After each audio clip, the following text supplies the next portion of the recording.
विक्रम और बेताल की नई कहानी। जंगल का दानव। एक समय की बात है। उज्जैन के राजा विक्रमादित्य अपने न्याय और वीरता के लिए प्रसिद्ध थे।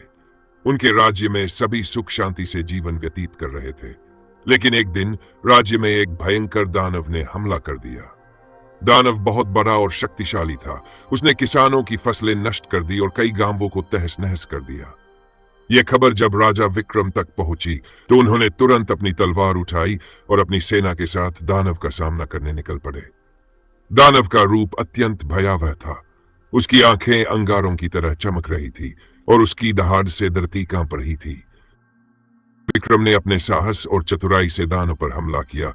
उनकी तलवार की चमक और तीव्र प्रहारों से दानव डर गया और जंगल की ओर भागने को मजबूर हो गया। विक्रम ने निश्चय किया कि वह दानव को हरा कर ही दम लेंगे। उन्होंने अपनी सेना को पीछे छोड़कर अकेले ही दानव का पीछा किया। घना जंगल अत्यंत डरावना और रहस्यमय था। हर कोने से एक तरह का आभास हो रहा था। दानव ने अपनी जादुई शक्ति से जंगल के जानवरों को अपने वश में कर लिया था। अंदर विक्रम को शेर, भेड़िए और अन्य खतरनाक जानवरों का सामना करना पड़ा। लेकिन अपनी तलवार और बहादुरी से उन्होंने सभी जानवरों को परास्त कर दिया और आगे बढ़ते रहे। कुछ समय बाद विक्रम दानव के अड्डे पर पहुंचे। दानव ने उन्हें चुनौती दी और दोनों के बीच भयंकर युद्ध शुरू हो गया। दानव बेहद शक्तिशाली था।